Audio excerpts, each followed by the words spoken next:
Külək, yağış, günəş, həyat səfəri, uşaqlıq üfüqündən uzaqlaşmaq. Bu uşaqlıq üfüqü elə bir üfüqdür ki, çox tez bir zamanda Məhəmməd Təqinin gözləri önündə yox olub, aradan getdi. وَالَّذِينَ جَاهَدُوا فِينَا لَنَهْدِيَنَّهُمْ سُبُلَنَا. Allah Taala qapını açdı. Ancaq bəziləri hansısa xüsusi bir iş görməmişdən öncə elə bir məqama və ali səciyyələrə sahib olurlar ki, qeybi yolla Allahın sifətlərinin xəzinəsindən onların vücudlarına əta edilmiş olur. Bütün bunlar Allah'ın lütf ve kereminden başka bir şey değil. Bu Allah'ın iradesidir. Alemde yalnız bir irade ve bir təqdir var. Qəba altında olan Allah dostları o şəxslərdir ki, onları Allah'tan başqa heç kim tanımaz. Onların tanınmamasının səbəbini də Əmir əl-Möminin belə bəyan edir. Əcsamuhum fid-dunya, ərvahuhum fil-axirə. Onların bədənləri bu dünyadadır, ruhları isə axirətdədir. Bizim onların məlakut aləmindən xəbərimiz yoxdur ki, onları tərif edə bilək.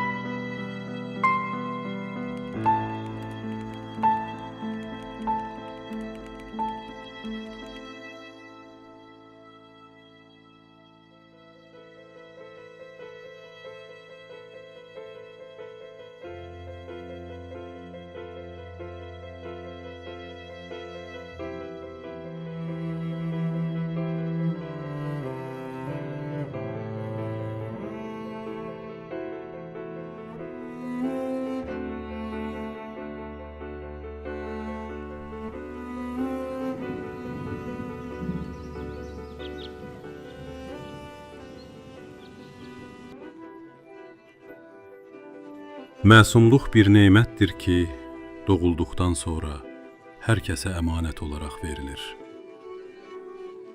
Ancaq Əbul-Bəşər Adəmin dövründən bugünədək çox az insan bu əmanəti əzimkarlıqla qoruyub saxlaya və sahibinə qaytara bilib.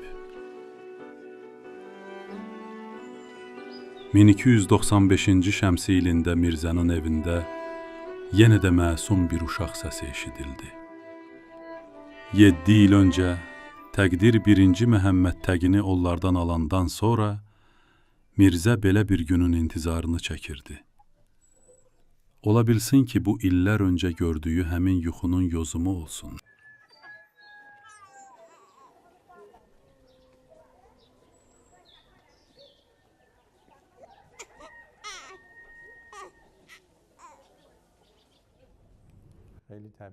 Belə bir ehtimal çox təbiidir. Ola bilsin, Allah Taala ikinci dəfə lütf etdi ki, bu uşağa qarşı daha çox diqqətli olsunlar. Bunun adını vəsvaslıq qoymayaq. Hər halda Allahın bu nemətinə qarşı daha çox diqqət yetirilsin. Yeni bir Məhəmməd Təqinin verilməsinin şükrü olaraq, onun inkişafı və dini tərbiyəsinə daha həssas yanaşılsın.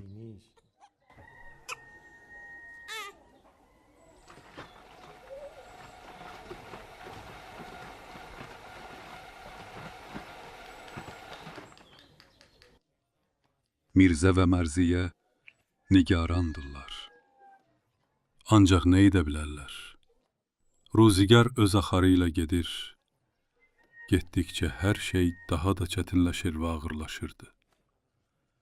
1295-ci şəmsi ilində artıq 2 il idi ki, meşə hərəkatı başlamışdı. Elə ilk günlərdə Fumən ərazisi bu hərəkatın əsas mərkəzlərindən biri oldu. Zülm və zillətdən cana doymuş xalq bütün gücü ilə Mirzə Kiçik xanın köməyinə tələsdilər. Birinci Dünya müharibəsi amansız Rus ordusunun Gilana ayaq açmasına səbəb olmuşdu. Müharibələr bitib tükənmək bilmirdi. Gilanın hər tərəfini cansız cəsədlər doldurmuşdu. Yavaş-yavaş şəhərdə yoluxucu və ölümcül xəstəliklər yayılmağa başladı. Növbəti qış mövsümündə müharibə qıtlıq və aclıq bəlası Mirzənin həyatını da öz çənginə aldı. Mərziyyə də bu yoluxucu xəstəliklərdən birinə yoluxdu.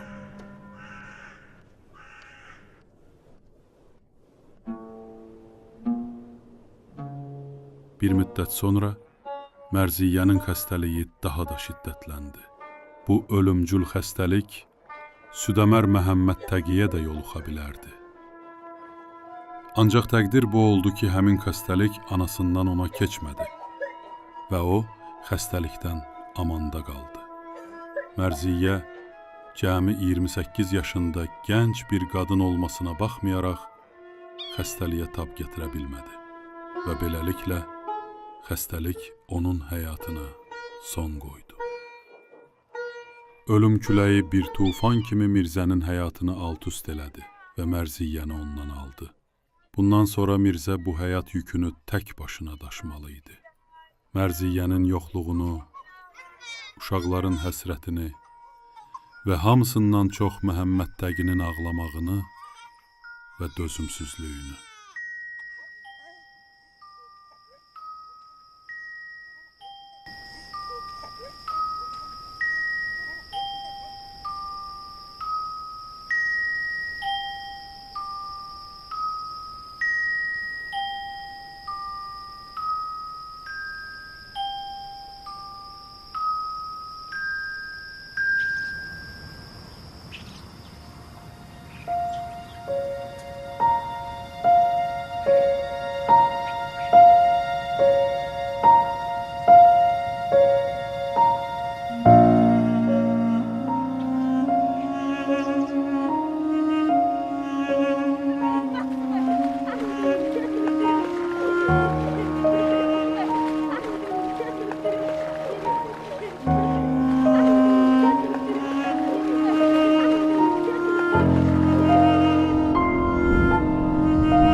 Hədisdə var ki, uşağın ağlamağı ilk öncə Allahın təkliyinə, sonra isə Peyğəmbər sallallahu əleyhi və alihi və səlləmin nübüvvətinə şəhadət verməkdir.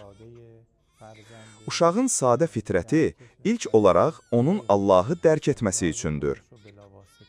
O, öz ehtiyacları vasitəsilə birbaşa Allahı dərk edir. Uşağın öz ehtiyacları üçün ağlamağı da əslində Allahı çağırmaqdır. Bir müddət sonra başlayır ata-anasını tanımağa. Yəni, artıq anlayır ki, Allah onunla ehtiyaclarının təmin edilməsi arasında bir vasitə qoymuşdur. O vasitə də ata-anadır. Uşaqda belə bir boşluq meydana gələndə, körpənin lətif ruhu və fitrəti hələ də fəal vəziyyətdə olur. Və bu vasitənin olmaması ilə yaranan bu boşluq, onun Allahla rabitəsinin birbaşa olmasına zəmin yarada bilər. Yəni, Allaha olan diqqəti və bağlılığı daha güclü ola bilər. Allah Rəsulu sallallahu əleyhi və alihi və səlləmin dünyaya gəlməmişdən öncə atasını itirməsi, sonra isə anasını itirməsi ilahi tərbiyədən başqa bir şey deyildi. Buyurur ki, Əddəbəni Rabbi fə əhsənə tə'dibi. Allah Taala'nın özü mənim təlim tərbiyəmi öz öhdəsinə götürmək istədi və necə də gözəl və ali dərəcədə tərbiyə etdi. 1297-ci şəmsi ilində İngilislər muzdurların və Rus qazaklarının köməyi ilə Rəşdi ələ keçirdikdən sonra meşə hərəkatının qüvvələrini sıxışdırdılar. Fumen ərazisinin elə bir yeri yox idi ki, orada əcnəbi qüvvələr olmamış olsun. Muzdurlar hər gün məhəllələrə hücum edirdilər. İnsanlar isə qorxudan evlərini tərk edib gedirdilər. Həmin günlərin birində qazaklar qarət üçün Fumenin yuxarı məhəlləsinə hücum etdilər. Mirzənin ailəsi qorxu və vəhşət içində qaçmağa çalışarkən Məhəmməd Təqini unudub evdə qoymuşdular. Mirzə xəbəri eşidən kimi qaçaraq evə qayıtdı və Məhəmməd Təqini həsirə bürünmüş halda evin bir küncündə tapdı.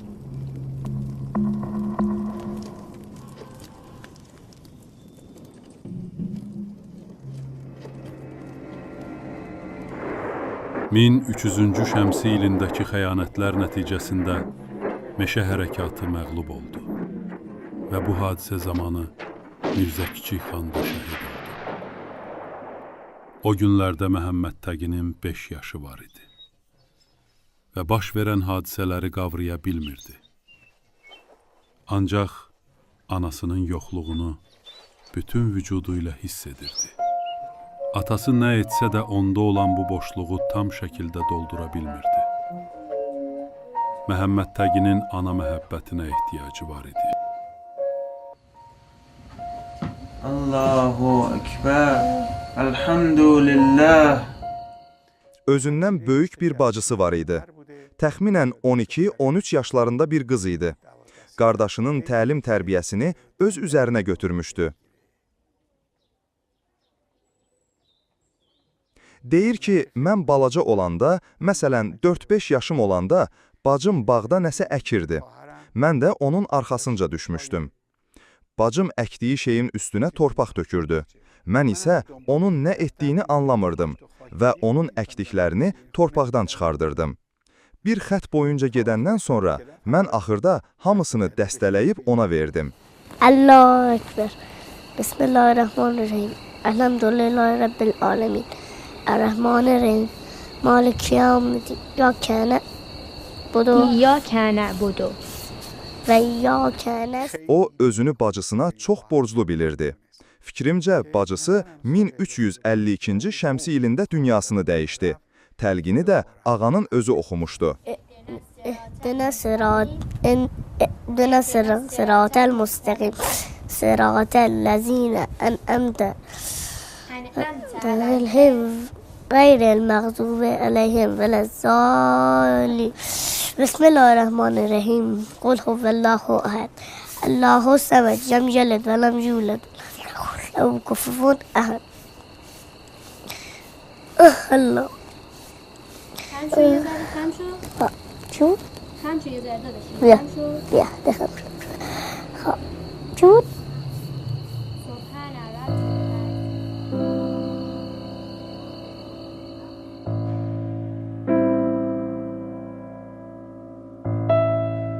Məhəmməd Təqi 7 yaşına çatanda, Fumənin yuxarı məhəlləsində olan Molla Hüseyn Kukəbinin mədrəsəsinə getdi.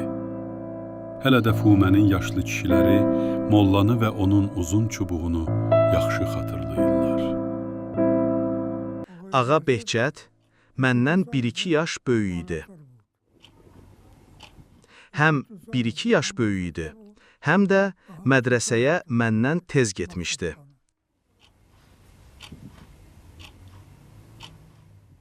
Mədrəsənin divarında bir taxça var idi.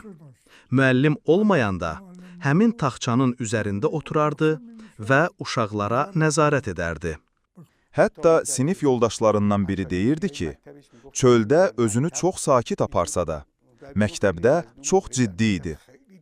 Sinif nümayəndəsi olanda hamını əskər kimi sıraya düzürdü və heç kimlə zarafat etmirdi, zarafat da götürmürdü. Məndən 1-2 yaş böyük idi. Ona görə də bizimlə oyun oynamırdı. Ümumiyyətlə, mən onunla heç oynamamışam. Bizdən fərqli olaraq az çörə bayıra çıxardı.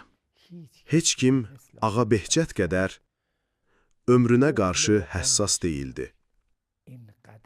O qədər öz anlarının və vaxtının qədrini bilirdi ki, lazımsız görüşlərə və təmtaraqlı mərasimlərə vaxt ayırmazdı.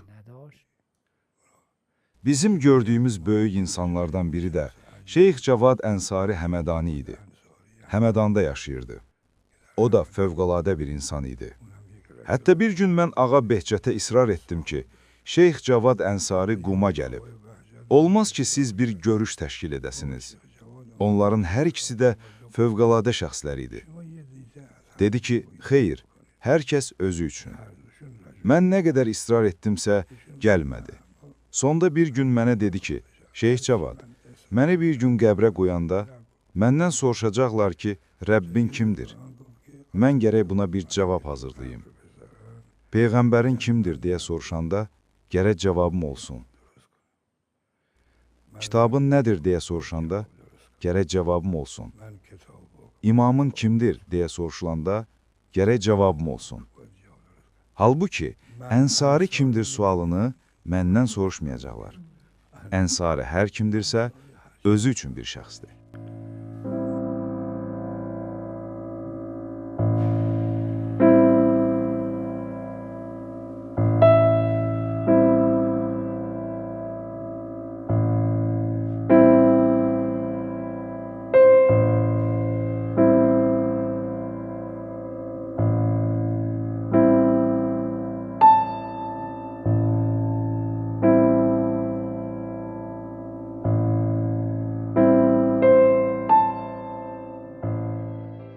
Uşaqlar mədrəsəyə getdikləri ilk 2-3 il ərzində o dövr üçün lazım olan hər şeyi öyrənirdilər.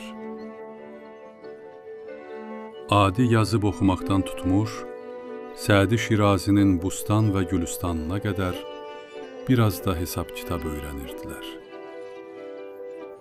Beləcə, təhsil bununla da bitirdi. O zamanlarda oğlan uşaqları atalarına kömək edirdilər və bu bir neçə illik mədrəsə təhsilindən savayı başqa bir təhsil ala bilmirdilər. Bir tərəfdən də o zamanda olan mədrəsə müəllimləri əllərindəki çubuqlarla təhsilə olan az-çox marağı da öldürürdülər.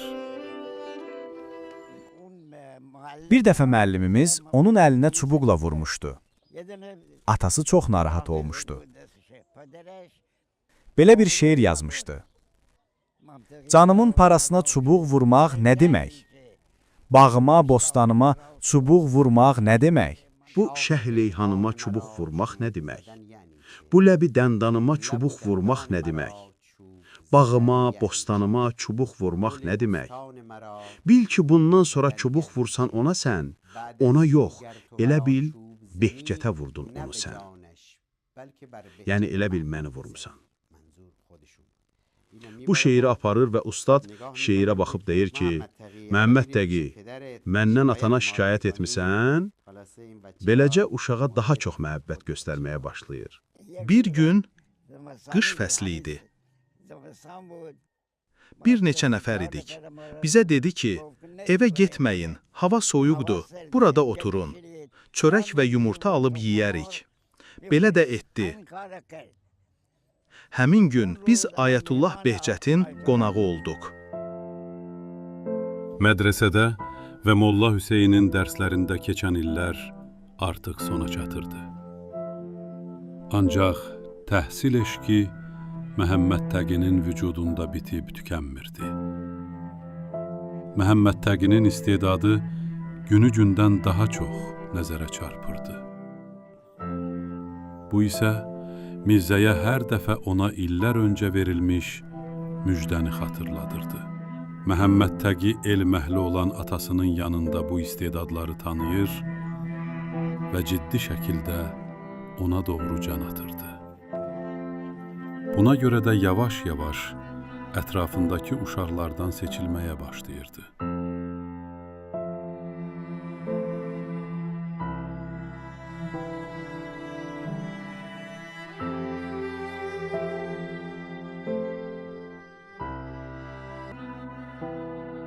Fumənin həmin dövrdəki dini hövzəsi o qədər də inkişaf etməmişdi ki, 10 yaşında istedadlı bir uşaq olan Məhəmməd Təqini özünə cəlb edə bilsin. Ancaq o, bir yerdən başlamalı idi.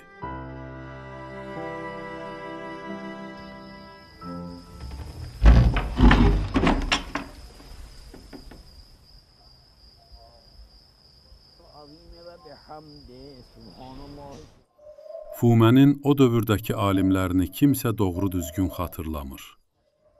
Ancaq mərifət əhli olan tanınmış müştəhid Şeyx Əhməd Səidi hələ də insanların yaddaşında qalmaqdadır. Mərhum Şeyx Əhməd Səidinin bir qardaşı var idi. Şeyx Cəfər adında. Şeyx Cəfər Rəşd sakini idi. Ancaq Şeyx Əhmədin özü bəzən Rəşddə olurdu və bəzən də Fuməndə. Bunlar Şeyx Hüseyn Səidinin oğlanları idilər. O, Fumənin yuxarı məhəlləsində bir məscid inşa etmişdi və bəzi mülkləri də ora vəqf etmişdi. Ayətullah Şeyx Əhməd Səidi Nəcəf dini hövzəsində təhsil almış, və Axund Xorasani kimi böyük bir alimin şagirdlərindən biri olmuşdu. Şeyx Əhməd Məhəmməd Təqi üçün təqva və əməldə bir nümunə idi. O hövzəyə və dini dərslərə gedən yolu onun üçün açan bir mənəvi alim idi.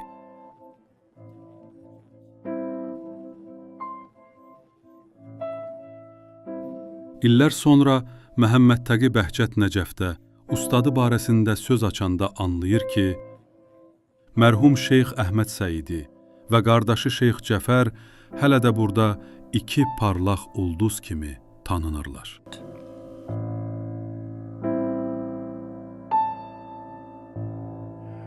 İlahi alimdən başqa heç kəsdə elm yoxdur.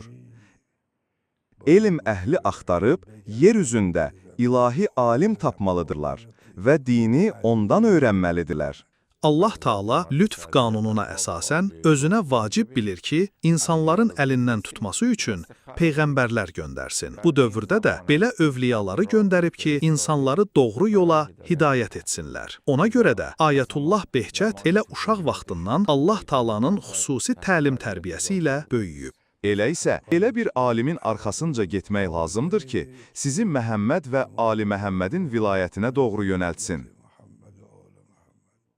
Səhv eləmirəmsə, ağanın atası namaz qılmaq üçün o məhəllənin məscidinə gedərdi. O məscidlə onların dükanının arasında az bir məsafə var idi. Ağa da kiçik yaşlarından təxminən 7 yaşında atası ilə birlikdə namaza gedərdi və beləcə həmin məscidin əhli olur və Şeyx Əhmədə xüsusi məhəbbət bəsləyir. Bir gün ağa evə gələndə görür ki, küçədə çox sayda insan toplaşıb. Soruşur ki, bunlar kimdir? Həmin şəxslər ağanın mədrəsə yoldaşları imiş. Deyirlər ki, bunlar sizin hərəmə və ya məscidə getməyinizi gözləyirlər ki, sizinlə birgə getsinlər. Ağa da onlara təşəkkür edir və xoş gəldiniz deyir. Biz soruşduq ki, ağa, siz niyə bunlara təşəkkür etdiniz? Axı biz onların gəlib burada dayanmalarından narahatıq. Yaxşı deyil, cəmaatın ailəsi uşağı keçmək istəsə, gərək insanların arasından keçib getsinlər. Problem yaradır axı. Ağa dedi ki, düzdür, bağışlayın, üzr istəyirəm. Mən bundan qafil oldum. Mən bu insanları görəndə yadıma bir şey düşdü. O zaman ağa uşaq yaşlarında, 10-12 yaşında olanda Şeyx Əhmədin qapısına gələrmiş və dayanıb gözləyərmiş ki, evindən çıxsın və o da onunla birlikdə getsin. Dedi ki, mən hiss etdim ki, bunlar həmin göstərdiyim ədəbin cavabıdır. Ədəb hüzurun dərkidir. Hüzuru dərk edəndə özünü onun dərgahında görürsən. Nə qədər ki o var, xəta etmərsən. Və gözəl bilirsən ki, o bir an belə olsun, gözünü səndən ayırmır. Məhəmməd Təqinin öz ustadı Ayətullah Səidinin hüzurunda göstərdiyi ədəb dostlarının dilinə düşmüşdü. Bu ədəb ikisi arasında dərin bir bağlılığa gətirib çıxartmışdı. Bu məhəbbət Məhəmməd Təqini saatlarla ustadının intizarını çəkməyə vadar edirdi. Bir gün belə bu əməli tərk etmirdi. Bu isə yavaş-yavaş onun vücudunda bir fəzilətə çevrilmişdi. Şeyx də ona dərin bir məhəbbət göstərirdi. Sanki bu iki nəfər bir-birinin kənarında hansısa bir hədəfin ardınca idilər. Ola bilsin ki, Məhəmməd Təqi şeyxin vücudunda olan gövhərin ardınca idi. Şeyx isə onda görməli olduğu şeyi görə bilmişdi. Bu böyük şəxsiyyəti yaxından tanıyanların hamısı yekdilliklə bunu təkid edirlər və bu sözü təsdiq edirlər ki, o, özünü tanıyandan bəri və bu ilahi yola qədəm qoyduğu, bu yolda addım atdığı zamandan, bu maddi dünyada yaşadığı son anlarına kimi öz yolunda möhkəm idi. Əzimkar idi. Mirzənin çörəkçi dükanı Fumənin Cümə məscidinin yaxınlığında və dini hövzənin kənarındaydı. Muhammed Təqi dərsdən sonra atasının dükanına gedərdi. Bəzən atasına kömək edərək Mirzənin məktublarını cəmaata çatdırardı. Bəzən də piştaxta arxasında dayanar və çörəyin çəkisi az olmasın deyə atasının unu və çörəyi necə diqqətlə tərəzidə çəkdiyinə tamaşa edərdi. Atasına tamaşa edərdi ki, necə onun yanına gələn hər bir şəxsin dərdini dilləyir və əlindən gələni onlar üçün əsirgəmirdi. Bir gün uşaq vaxtında atasının piştaxtası arxasında oturmuşdu. Birdən bir uşaq gəlir və çörək istəyir. O da soruşur ki, bu pulları hardan gətirmisən? O da deyir ki, əmimin sandığından götürmüşəm. Mən adətən belə edirəm. O da çörəyi verir və deyir ki, get bu pulu qoy yerinə. Bundan sonra əvvəl icazə al, sonra götür. Bu sual insanın zehninə gəlir ki, bu qədər diqqətli olması hardan qaynaqlanırdı? Bu qədər incəliyə varması hansı səbəbə görə idi? Allah Taala onun zatını şəffaf və nurani etdi və öz zamanının bütün imkanlarını onun ixtiyarında qoyaraq onu ucaltdı. Fikrimcə, onun mərhum atası elə ilk vaxtlardan bu xüsusiyyətə malik imiş. Yəni, uşaqlara dini məsələləri, şəriət hökmlərinin əsaslarını və halal haramları və bütün bunları gözəl bir şəkildə təlim verməyi bacarırmış. Bəzən bizə tövsiyə edirdi ki, öz uşaqlarınızla bəhs edin və bunu dəfələrlə bizdən tələb edirdi. Yadımdadır, Allah Taala bizə ilk övladımızı nəsib edəndə, nə zaman yanına gedərdik və hal əhval tutardıq, birinci soruşardı ki, həkimə xanımla bəhs edirsənmi? Qızım uşaq idi, körpə idi, 1-2 aylıq idi. Biz də qalmışdıq belə ki, görəsən məqsədi nədir? Bəhs deyəndə nəyi nəzərdə tutur? Yəni, nə edək? Soruşduq ki, bu sözdən məqsədiniz nədir? Deyərdi ki, xeyr, o başqa bir dünyadan gəlib, onda bəzi elmlər var və siz gərək ondan faydalanmalısınız, bəhs edəsiniz onunla. Deyirdi ki, bəhs edin. Nəzərə alaq ki, bəhs iki tərəflidir. Yəni, həm siz ondan faydalanmalısınız, həm də o sizdən faydalanmalıdır. Unutmayaq ki, körpə dünyaya gələndə ətraf aləmdən təsirlənir. Ona görə də bu çox tərbiyəvi əhəmiyyətə malik, maraqlı bir nöqtədir. Ağanın özü də uşaqlara, övladlarına qarşı çox məhəbbət göstərərdi. Buyurardı ki, uşaq məhz məsum olduğu üçün insanı özünə cəlb edir. İnsanı ona tərəf çəkən onun məsumluğudur. Bəzi hallarda söhbətlərindən ümumi olaraq belə nəticə çıxartmaq olurdu ki, yetkinlik dövründən əvvəl belə günaha bulaşmayıb. Mərhum Ayətullah Seyid Əhməd Fehri, bilmirəm özündən deyirdi, ya atamdan nəql edirdi ki, mərhum Ayətullah Behçət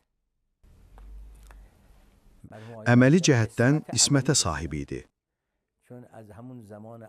Çünki yetkinlik yaşına çatan andan etibarən son anına kimi günah etməmişdir. Ona görə də buna əməli ismət deyilir. O, uşaqlıq məsumluğunu ömrünün sonuna kimi qoruyub saxlaya bilmişdi. Ayətullah Behçət günaha meyl belə göstərmirdi. زید سلام الله علیه که ما او رو معصومش میدونیم از خطیئه نه از خطأ معصوم از خطیئه و خطأ به طوری که همه درست تاریخ دان باشن قبول خواهند کرد همین 14 معصوم همینا هستن اما غیر اینها باید یکی یکی حساب بکنیم. Yol açıqdır. Mən cəddə vəcəd və mən qara'a bəbən və ləccə vələc. Hər kim əzmkarlıq göstərsə və bu əzmkarlığın kənarında əməl də olsa, İnnə lə nudi'u əcrə mən əhsənə əmələ.